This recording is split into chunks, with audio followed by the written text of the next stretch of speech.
My name, as always, is Kyle Rosenthal. And thank you very much for joining us for the August edition of this session. It's always good to have the folk that we have live, as well as the folk that are joining us as listening to this recording. Just bear in mind that this is, obviously your session. So therefore, if there's things that you want to discuss or want me to be able to cover, please feel free to send those through as suggestions for us to be able to cover in future meetings. Just a little bit of a housekeeping.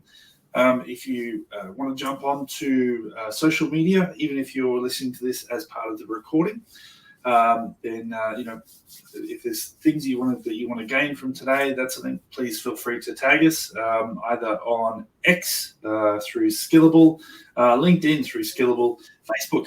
You can go to Skillable or Instagram, Skillable Labs, just to be different. So if you want to tag us on any of those, we do take notice of those, and if we find you, we may also send you a surprise prize as well. So the agenda for what we're covering today. So first off, where we are now, welcome, and that's also going to cover off some of our updates that we have for some of our Microsoft content as well, as we regularly do. Introducing a new segment this month, which will rely on you to be able to sort of, give me some prompts about things that you want to discuss as well.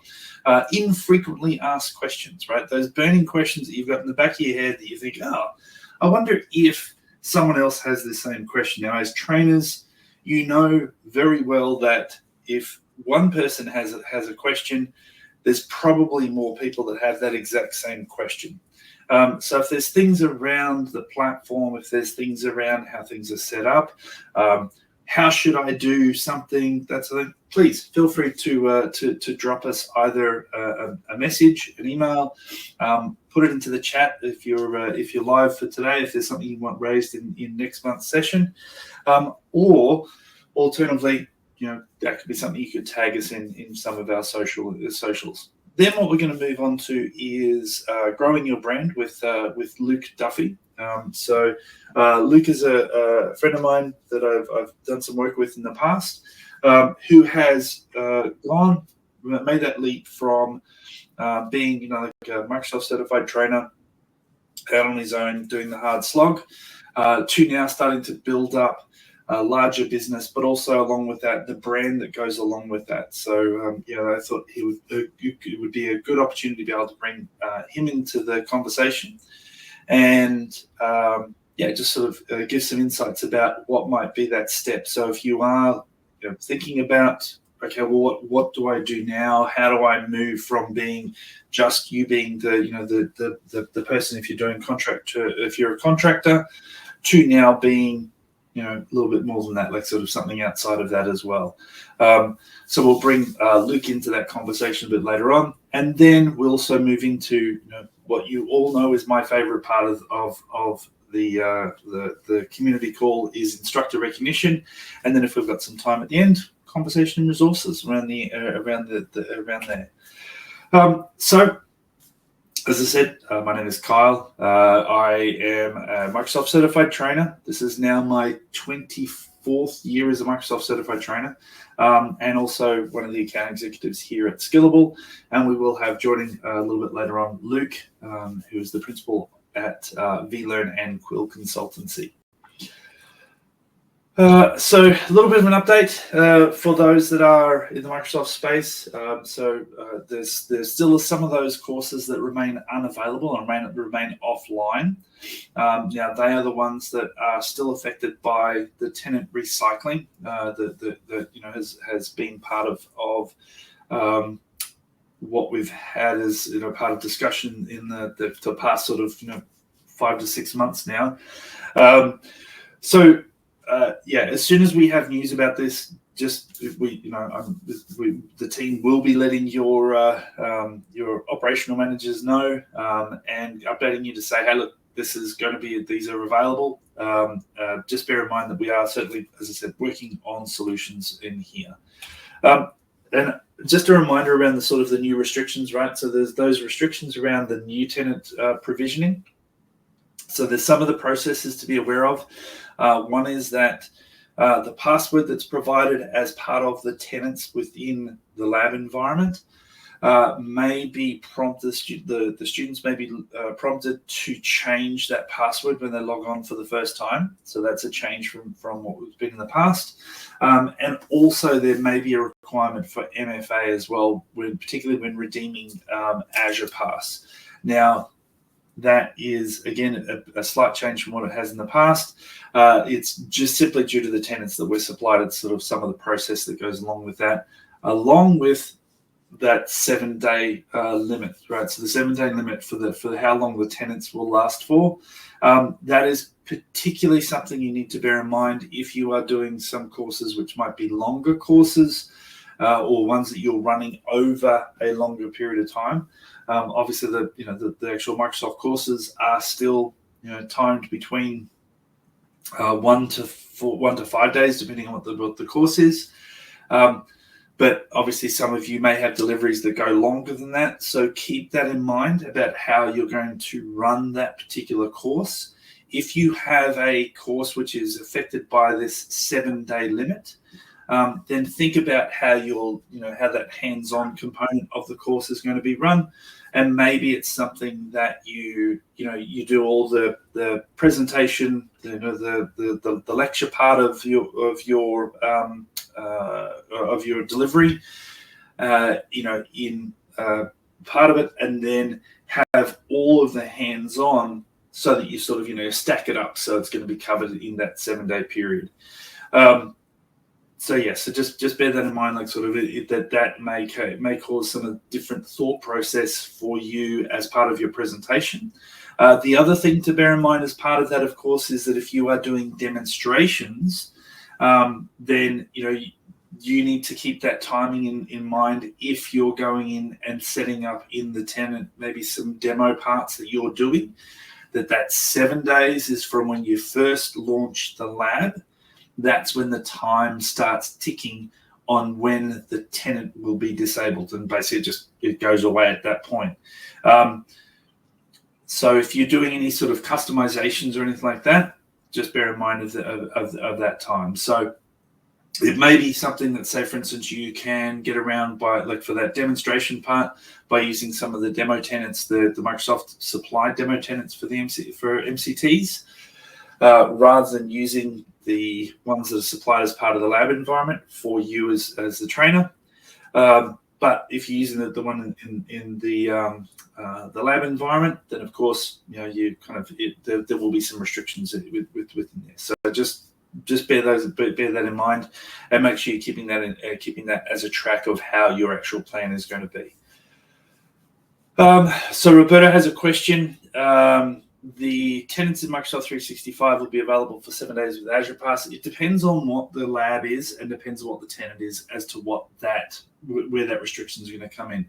Now, what you will see is you'll see in the description of the lab itself that, like, so in the top part of the description, when you go into it within the Skillable platform, it will very clearly call out if this is part of that 7-day restriction. Okay, so the Azure passes themselves are not restricted in the time. The Azure passes are going to be, still the 30-day period. That's the thing.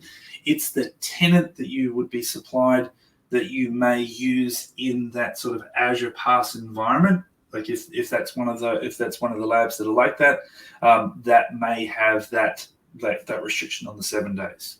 Okay, so yeah, the Azure Pass is still the same restrictions of 30 days or the amount of spend. So that's still the same as what it was before.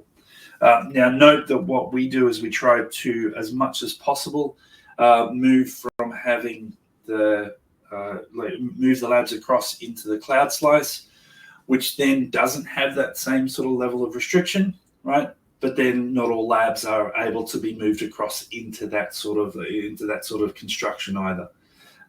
Now, because with the cloud slice ones, the tenant, the login you supplied, only lives and breathes for that hour and a half or whatever it might be for that particular lab to be able to run. But again, not all labs are able to be moved across into that sort of construction. So it's there's more timings that we need to think about, etc. Like I was explaining to someone, I had someone ask me the other day, a customer asked about, well, how long does a particular lab last for? And we went through the 15 different variations of how long a lab would last for, and they were like, okay. so yeah, like it's not nearly as simple and as easy as it used to be, but we'll sort of I guess we'll roll with that as we can. So some of the newly published courses, some of the new ones that are available. So a couple more of the applied skills courses that have been put through, as well as some of the dynamics courses that have been put out as well. So obviously, as these keep going, as new courses get released, we'll be publishing them and putting them into the platform for you to be able to start scheduling and start training with, but also for you to be able to start prepping on as well. Okay, so infrequently asked questions. So this is, as I said, the new sort of our new segment. And the first one came from a discussion I was having with a customer the other day, where there was some discussion from the trainers about, hey, what's going on with lab duration? Like how does that work, and what does that actually mean? And in past, when I've had discussion with fellow trainers around this, it's always sort of been something that maybe is a bit of a perception about, okay, what does the lab duration actually mean, and what's the different sort of ways that I can make this better, make it last longer, that sort of thing. So in the lab duration, we have two different types of lab duration. Okay, and now this is not the course duration. This is separate from the tenant duration. So this is why I said it starts. We've got sort of different types of timing that we're looking at within here. But the lab duration is what we're seeing when you're actually running a lab. What you actually see as being my little pointer, the duration that's showing within the lab, right? So whether it's an hour and a half left, whether it's 32 hours remaining, whatever you have left for the particular lab. Now, if it's a shorter lab, such as this one, such as the role-based access control lab that we've got here, this one is one which is it's one of our cloud slice labs. It gives us you've got a tenant and login details that live for the an hour and a half, and then at the end of that, the lab itself is basically closes up, goes away, and then that tenant also gets destroyed. For longer labs, such as the one that we've got here for the identity and access admin, which is for the SC300 SC300 lab, that's longer because it's one of those ones that you have to build through the week, right? So day one, you do some setup. Day two, you do some more work. Day three, etc. And so you're actually working on the labs. On that lab all the way through the course, right? So that's why we've got 32 hours in there. So a couple of questions that always get asked, right? What sets the lab duration? So who decides what that is? Well, that's based off the timing that we're given from Microsoft, based off this is how long a lab should take to be able to do.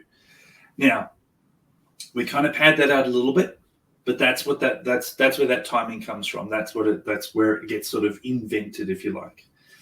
Right, now that is the time for the hands-on on that particular lab versus, say, for instance, the length of an actual course. So, the SC300 as an example, it's a 4-day course, but the lab itself is 32 hours, right? Rather than being 4 times 8 hours, because that's how many hours you are in the class. It's 4 times. It's 32 hours, which is based off. This is how much lab activity is within there. Now, for the top one, the role-based access control, that's lab 1 from the AZ 500 course, and again, an hour and a half. So 90 minutes is what has been advised by Microsoft. This is the maximum time it should take someone to be able to do that lab. So that's where we get that timing from. It's not just simply something that's invented. It's taken from the Microsoft documentation around it. However, there is a second timing that goes along with that, right? So we've got a lab duration, which is one that's displayed, and that's kind of like the counter. That's the countdown timer for that's the generic sort of countdown timer that everyone has, right? But then what we have is there's a second one that's sort of hidden within there, which is our maximum duration. So the maximum duration is actually 1.5 times the lab duration. So it's set as being, say for instance, the role-based access control one. It's 90 minutes duration for the normal, and then the maximum duration is the maximum amount of time that you can extend out the lab, and it's generally extended out in either 10 or 15 minute intervals. You'll get a little prompt, as you'll know, right? Saying, hey, extend it out to 2 hours and 15 minutes, which should be plenty of time for anyone to be able to complete that particular lab, they're hands-on. For the identity and access admin one, the base time is 32 hours. The full duration, 1.5 times, is 48 hours, right? 48 hours and change, but 48 hours, right? Now, so that then means that you can extend it out during that time if need be. So the student can extend it out. You can be prompted, and again, it'll be a prompt that says, "Hey, do you want to extend this out?" With the shorter ones, there's no option to be able to save it because it's basically you do the work, you discard the content. With the longer ones, so say for instance the SC300 labs, you can actually save those on the way through. Now the save is just simply by clicking on the hamburger menu, click on save, saves it out. Or if you were to shut down just shut down the window or close the window down, by default the system after about 15 minutes, depending on the configuration of the lab, but generally it's about 15 minutes, there's an auto save that kicks in and will save that environment for you, right? Then when you come to resume the lab, that will then resume from save. Now the resume from save will generally be much faster than your initial startup, because the initial startup has all the built-in, it will have all the built-in timing for, say for instance, a domain controller starting before the Windows server or the Windows client starts at something. So there'll be padding within there. When we go to do the resume, so therefore restore from save, we don't worry about that because that's not required to be able to have all those services up and running, because they're already up and running when we have the save, the resume come in. So what does it mean for you? Well, for those things like, say for instance, the longer labs that have that time, if you're concerned about that 32 hours, etc., then when you're not using the lab, shut it down, right? So save it or close the window if you want the platform to take it over for you. Don't leave it open. If you leave the window open, then it takes an hour for the system, so 60 minutes is generally the default, for the system to go, well, you're not actually doing anything, I'll save it for you. But if you go, if you click on save or close the window down, the lab window, it will kick in after 15 minutes and do that save for you. So that's 45 minutes extra that you get to be able to do that. So before you go to lunch, close it down. After you've done your demos, if you're, when people are into their lab, the students are doing their lab, that sort of thing, at that point, maybe save it away, right? But there should be plenty of time to be able to do all of your demos, all of your work and that sort of thing, as long as we're kind of like being a little bit mindful about how we're using the platform. And to give you an idea of sort of where this timing actually works, and we do make sure that that the timing is fitting. For say, for instance, that top one there, which is the hour and a half as being the maximum duration. As the set duration, the average time that a student actually works within the lab is about 51 minutes. Now, obviously, 51 minutes, there's some that are less, some that are more, but that's, it's kind of a bit of a sweet spot. That seems to be about right. For the other one, for the 32 hours remaining, the average duration that we've got for that is 8 hours, right? Is what we see on the platform for folk that are actually using it. Now, again, there'll be people that are slower, that'll take longer to be able to do things. There'll be people that take less time to be able to work in there. But as long as sort of the duration of the average duration isn't too close to the lab duration, then it means we're kind of getting it right. If there are times where you're thinking, oh look, this timing is completely wrong, none of my students are being able to get things finished, then please let us know, because then we can have a look to see maybe it does need something else, or maybe there's something else that's causing that, like this, the process to be slower. So if you can let us know that, then we can take a look at it. But yeah, but lab duration, although there is a ticking clock there shouldn't be something that you need to stress about. Like, it shouldn't be something that is causing you angst, like that, and going, oh my goodness, I'm going to run out of time to be able to get everything done. There should be plenty of time to be able to do whatever it is you need to do within the lab, right? So therefore, yeah. So hopefully, that maybe hopefully alleviate some of the concerns you might have around the labs and duration, that sort of thing. So yeah, happy to take some feedback on it. Like, if there's things that you go, well, actually that doesn't work for this particular lab, then please let us know, and we'll take a look at it and see what we can do to work and help you to be able to get relieve that stress. So at least there's one less thing you have to worry about when you're in the classroom, right? So, all right. So, moving on then to Mr. Luke Duffy. So, building your brand. So, I'm going to invite Luke in now. So, Luke, thank you very much for joining us. I do appreciate it. No problem at all. It's great to be here. And so, before we go further, like maybe if you could just introduce yourself a little bit, what your background is, and to tell us a little bit about you. Yeah, absolutely. So, Luke Duffy, I've been training and consulting now for probably the last 25 years, which makes me sound incredibly old, and some days I definitely feel it. But then ultimately, I guess what I've been doing when I first got into the industry was I started off doing training. And before I was doing training, I was actually working in hotels and doing all sorts of other bits and pieces. And it wasn't until I started to work on a project where we were training staff on how to go from MS Mail, I think it was, to Outlook, and to sign in using Windows NT, Control-Alt-Delete, and all those kind of fun things.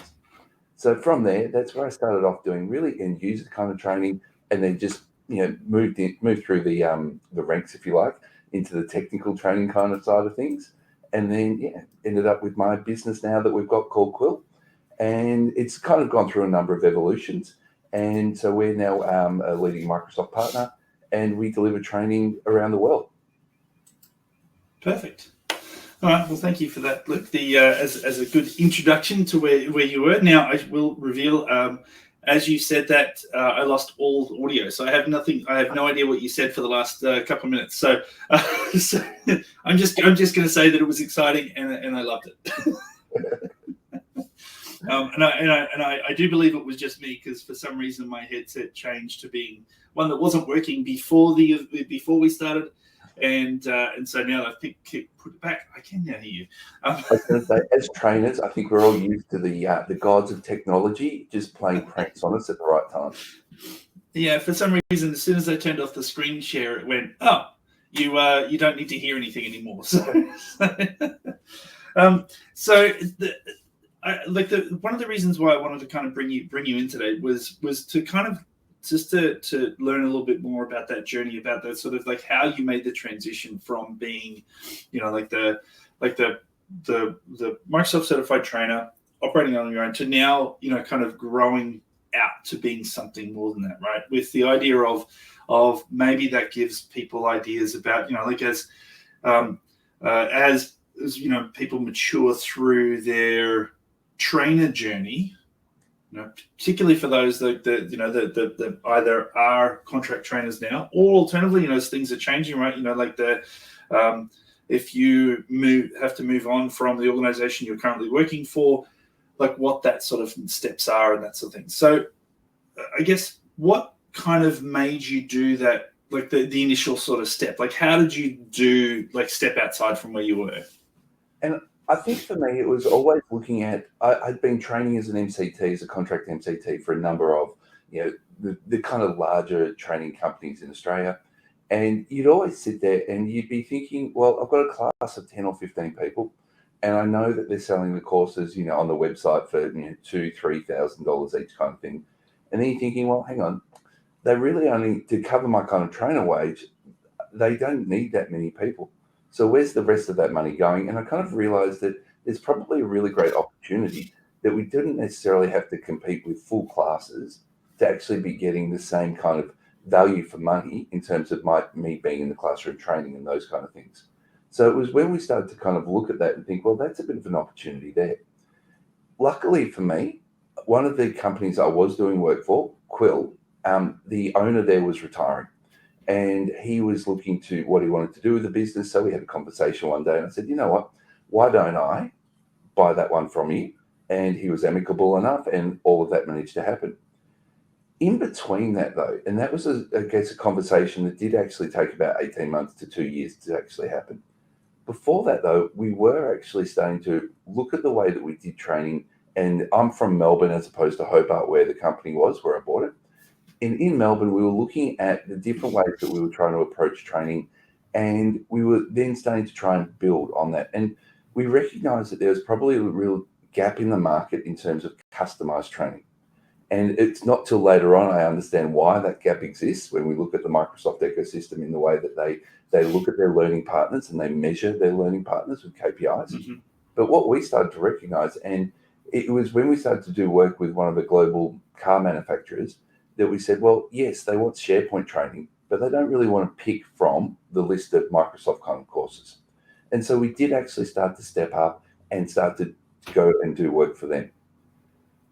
One other step just before that as well, and this is going to be the big one for anybody looking to try and break into the training market. How are you going to go through and find your customers? So I had an acquaintance who I'd known from some of the other training venues who had actually been made redundant from their particular role. And I said, well, why don't you help us try and get some customers ourselves? And so he was really great at that. And he was the one who went and managed to get us some of those particular customers in the beginning. Mm-hmm. And it's actually a really interesting experience to see how the people that you've been working for previously, so some of those training providers, how they react when they start to hear that you're also setting up as a training provider in the market.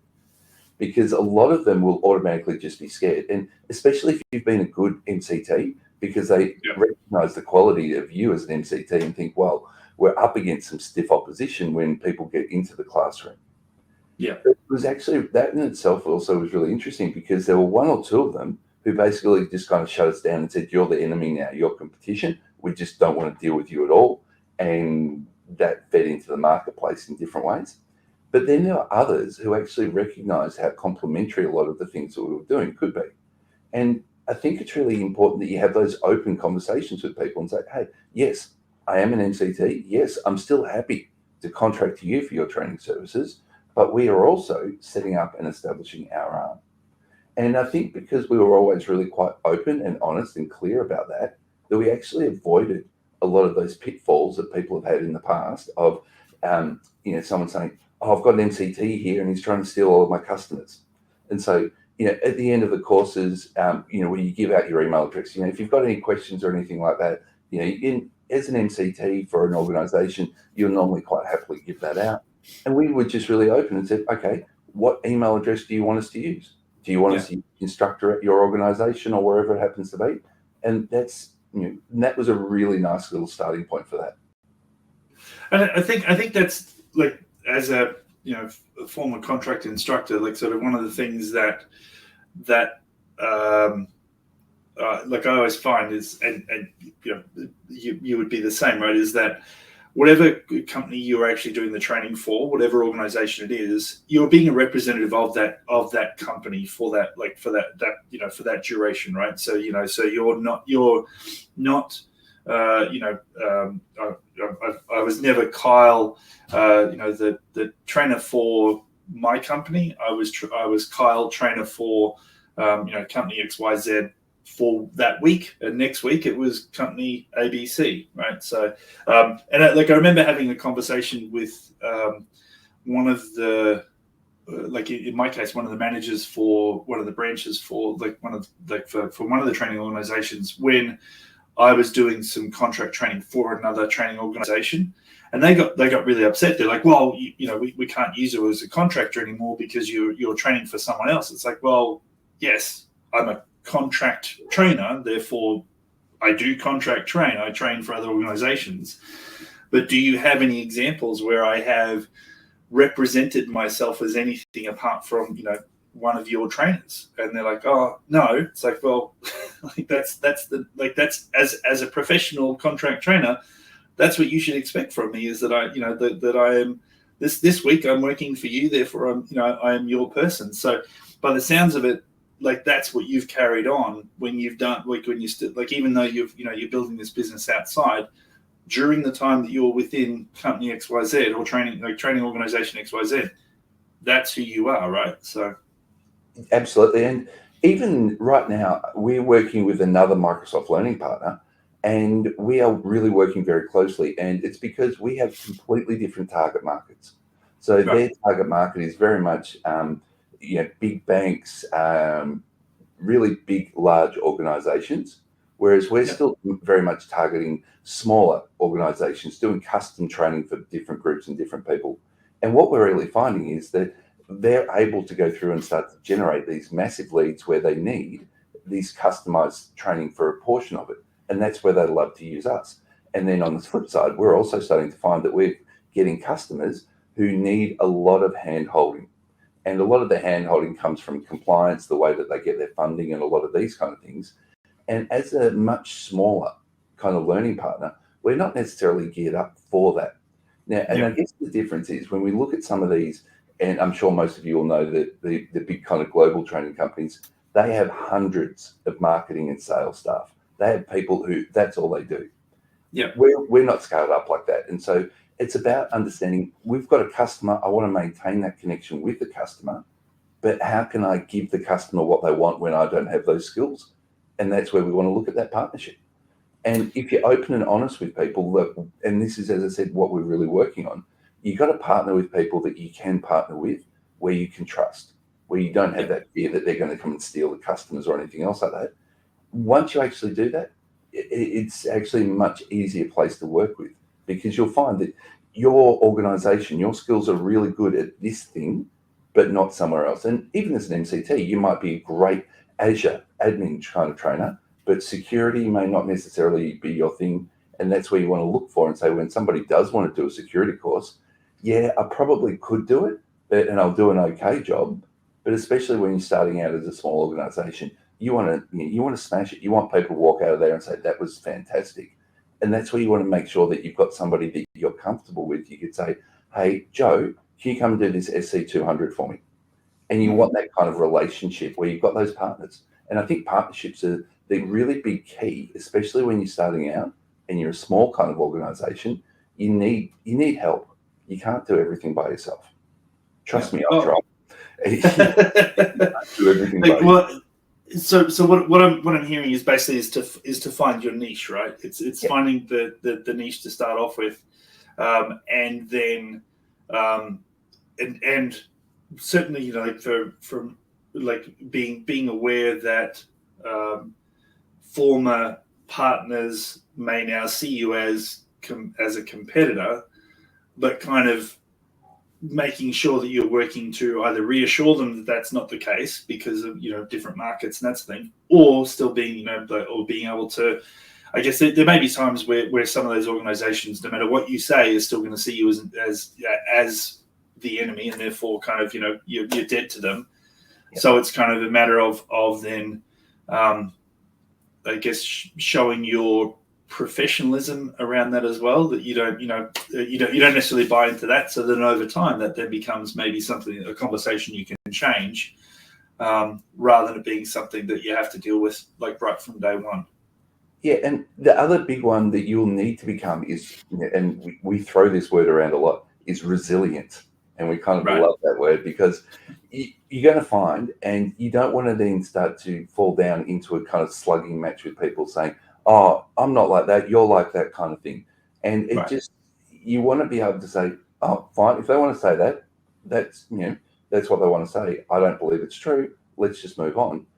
And the other part of the whole idea of resilience and holding yourself up in a really professional manner as well is that you are going to be disappointed with customers. And we've had examples, even this year, a very, very large customer potentially it was going to be. And at the end of it, we spent a lot of time working on the proposal and everything else. We thought we were getting the job. Last minute, they said, actually, you know what, we're actually going to look and go with someone else. When we went through it afterwards, he said, why did you choose that particular learning partner? And they said to us, well, we had the better offering. We had the cheaper offering. We had the more flexible offering. Everything about our offering was better, but they just went with the provider that they've been using in the past. Right. And that's the kind of thing where you can either then have a little dummy spit and say, stuff you, blah, blah, blah, blah, blah. Or you can turn around and say, oh, that's great. Understand how loyalty can be important and those kind of things. If there's anything that's going to come up in the future, though, please don't forget about us. We've got all of these other great things, and you maintain that conversation with those people. Because once you maintain, even though you didn't get the work now, things will happen in the future. And because training's not something that just happens as a one-off most of the time, it's something that constantly goes through these organizations, and you want to maintain that relationship. And it's always really useful to drop, so I was speaking to Kyle the other day at Skillable, and people go, oh, really? Oh. And so it kind of helps build that kind of that credit about you as well and your organization. And I think that's probably two really good words that you've mentioned, right? Sort of one is resiliency, right? And as you start getting out on your own and building up relationships, building up your business, that sort of thing, there will be times when things don't go your way. Like there'll be times when it's like everything's going swimmingly. It's like, woohoo, fantastic, and then it turns. But so you do need to be ready for that, and that's, I think, ready not only emotionally but also financially as well within there as well, right? So there is that. But then the other one that is credibility, right? Is building up your credibility and being the trusted partner for individuals plus as well as organizations, because then that becomes how you build, if you do get someone decides to go with another provider now, then next time, because you've been the trusted, you're still the trusted advisor, then there'll be more chance that that they're going to come back to you later on. Absolutely. And don't undervalue how important it is to have a contact in an organization. Yeah. Because if you go knocking on every door, if you send an email to every large organization in the world, to find the right person, to anyone who will talk to you, it's really, really hard. So even if you don't get the job, at least you've still got a contact, and you just keep and maintain that relationship. And that's probably another big word to always think about, relationships. And as an MCT, if you're always in the classroom training for your business, who's out there maintaining those relationships for you? Yeah, so, and I guess that's the first big step, right? Is going from the product being you to you being a part of the product. So your business, when you take that first step of saying, right, well, the business is not just me. So you're the single point of failure as well. In that scenario, always if you're sick, then who delivers the product? But then it's also when you take that step of having someone else, that's a bit of a scary one too, because it's like, who do I trust to represent who I am, and I think we've all come across people. We've been in classrooms with people who are trainers who we would never recommend to be a trainer, right? And so it's that balance as well. So how do you take that step of sort of taking on someone else? And a lot of that, there's the finding the right person is just, I guess, that's probably only about 40% of the overall things that you want to really think through, because the other issues you need to think through is how are you going to pay them? So where's that money going to come from? And especially where we know that we'll have quiet months, maybe over summer, and then it'll pick up over winter kind of thing. When you have that lull in business, where's the funding going to come from?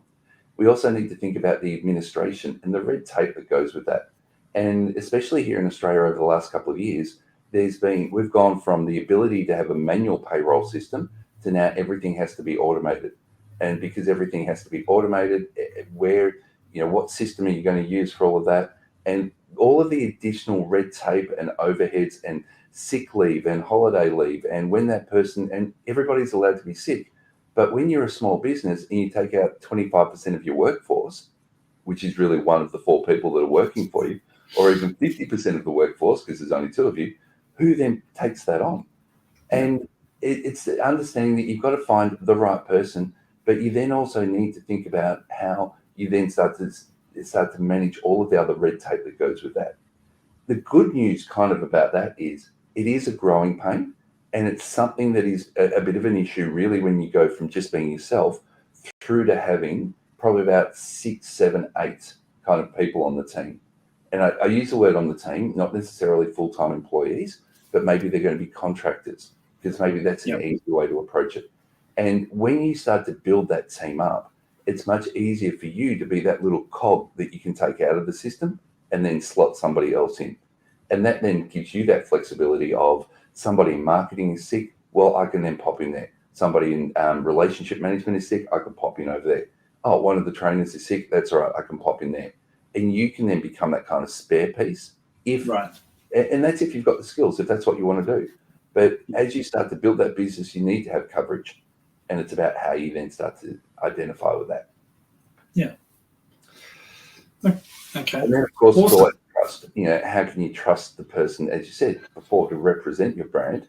And people change. And I mean that in a really basic way, in that often you'll have people come into the business all gung ho, this is exactly what I want to do, whatever. And then suddenly they get married. And then suddenly they're having children, and their focuses and priorities shift. And they're not the same person. I mean that from the employee sense. They're not the same employee that you actually had when they first joined the business. Yeah. And how do you then have those difficult conversations of, maybe this is not the right place for you anymore. Maybe you need to be looking at other kind of places. I think we probably all regardless of anything else, just as you kind of mature through your career, you change as well. As MCTs, you're the same as me. That technology has changed since we first started doing training. When I first started training, it was Windows XP, Windows Server 2000, everything was on-prem, etc. Now I know there's one of a good friend of mine who now no longer is a trainer. He's retired, but he retired early because he had challenges with making the shift to something that changed so often. He was in the classroom, a brilliant trainer, but he was very comfortable and confident with a product that didn't change. Yep. And so, when started moving into doing Azure training, where every day is a new adventure in the classroom, for him, that was a pivot that just didn't that he just didn't. Not that he couldn't cope with it, he didn't want to cope with it, right? So that for a little bit, they went, okay, well that's me done. I've had enough of this, enough of this fun, and then moved on to other things. But so I think it's part of that is certainly as I guess as an employer, or someone who manages contractors would be a matter of keeping an eye on that shift as well, like to make sure that people are still confident and comfortable and that's the thing within the classroom, and then having to have those hard conversations at times about, are you sure this is still for you, or is it and sometimes that's maybe just pointing people in the right direction of what they probably see themselves but don't want to admit, right? Of how things are. And I was just going to say that one of the really good things that you just mentioned, though, was how difficult it can be for some people to change, but also for organizations to change as well. And as a smaller, more agile, as you're making this journey from being an MCT into actually growing your brand and your business, this is the massive opportunity that we've got. And we'll go with AI, and we know over the last 2 years it's exploded, the whole world's changed, all that kind of stuff. Yeah. But as a small business, you can pivot really quickly. If you've got this larger workforce, suddenly you have to train 150 people on how do I sell AI when they've never heard of it before. That's actually a much harder thing for those bigger businesses as well. So use that to your advantage. Be nimble, be agile, be quick, change around as you need. So, cool, perfect. All right. Well, thank you very much, Luke, for that. I appreciate the insights.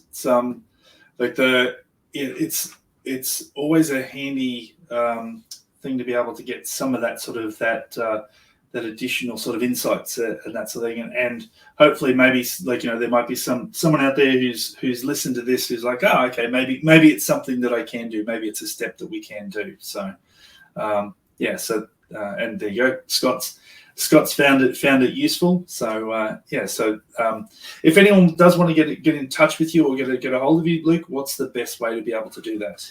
So just email me is probably fine. You'll be able to find me on LinkedIn as well. So you always hit me up on that one. In the chat window, I can just pop in there my email address, or Kyle, you can pass it on afterwards.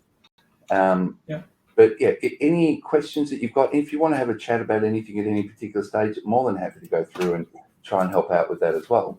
But look, don't be shy and don't be scared about actually jumping through and having a go at it, because it really is such a rewarding kind of place at times, even though it can be incredibly kind of scary at the same point as well.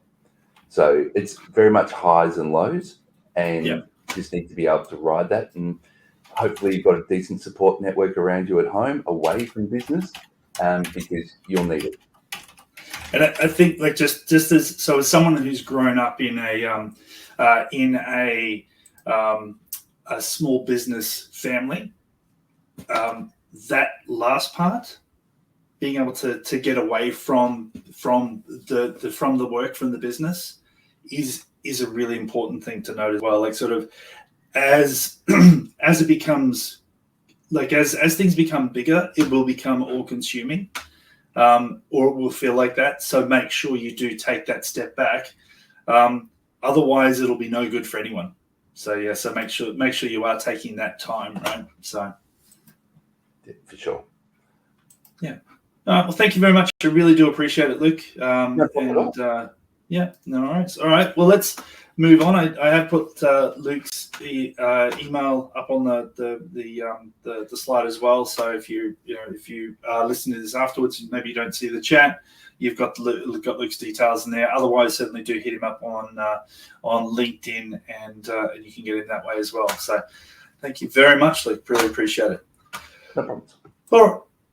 All right. So moving on then to the part that, as I said in the past, I do love. This is one of my favorite sections where we do recognize the instructors that have done something on the platform, or reached some milestones on the platform. In this case, since July, we do have, I think, some of these folk may be with us today. We'll have a look to see who we've got.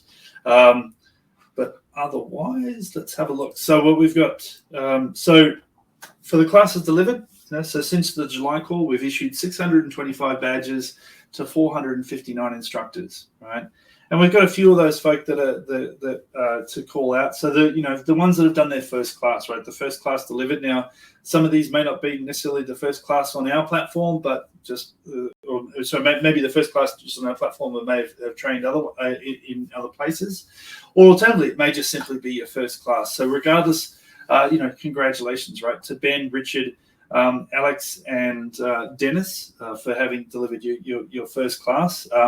It's the first of many, right? As you start to build through your career as a trainer.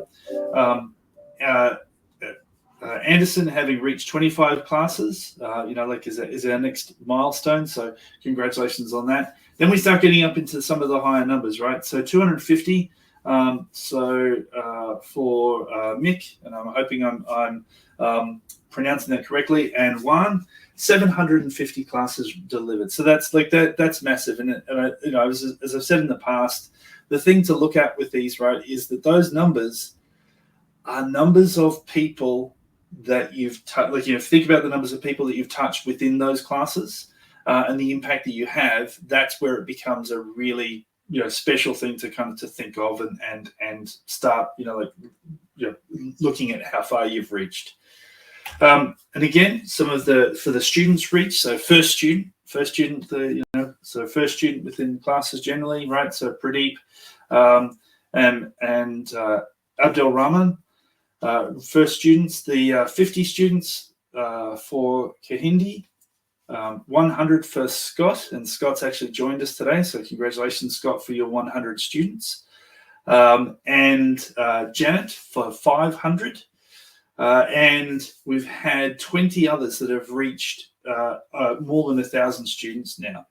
Now, regardless of whether it's your first or whether it's your 1,000th, as I said, you've made a difference in what people have done and what they do. It's one of the things that we all need to make sure you do take that step back and think about of what happens after this, right? So what happens when you get to when someone leaves your classroom, because they've been in your class, they may now have a new skill that they didn't know that they didn't have before. They may have they may now be able to get a promotion they weren't able to get before. So so congratulations and thank you. So Scott and Kahindi, and I hope I've pronounced your name correctly. Kahindi, thank you for joining us, but also thank you for being part of the instructor community and making a difference in folks' lives. So. So we really do appreciate it, and keep on being out there doing what you do. So just as a reminder, as we start to wrap up, some of the instructor offers that are available for you. So free access to be able to prep for classes and be able to expand your own knowledge and that sort of thing. Leverage off our hands-on environments, as well as being able to get access to the mock lab access. And the MCT All Access and the AWS All Access passes, they're the passes for our Challenge Lab environments, so that you can then, step well and truly outside of whatever the technology is that you do as part of your normal training, to be able to step outside of that. So whether that be doing development, whether it being doing training, whether it being development, security, cybersecurity, AWS if you're an MC like Microsoft training or Microsoft content. If you're an AWS instructor, you have access to be able to get to be able to prep on all those for free. In addition to that, of course, we have the instructor recognition. And that's the badging and the discussion that we've just gone through. If you do have any feedback for us, then please do make sure that you use our various different resources. Now, some of those are in the links that Kristen's put as part of the downloadable PDF if you've joined us live on the call. Otherwise, have a look at the resources that are on the Skillable site. So the instructor recognition, the instructor dashboard, as well as mock. And we also do have an instructor Slack channel as well, so make sure you join into that. And of course, if you do have any feedback or anything like that, please feel free to add that into feedback.skillable.com.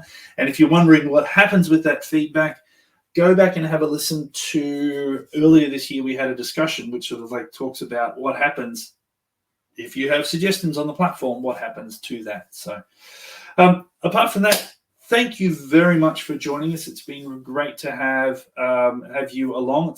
Thank you very much, Luke, for joining us for that discussion. It's and if there's particular topics that anyone wants to be able to have us cover, if there's people you want us to have a chat to, then please feel free to sling that back to us as well. Apart from that, we will see you next month. And appreciate your time. Thank you very much. Have a great day or a great evening or a great morning. And we'll talk to you later on.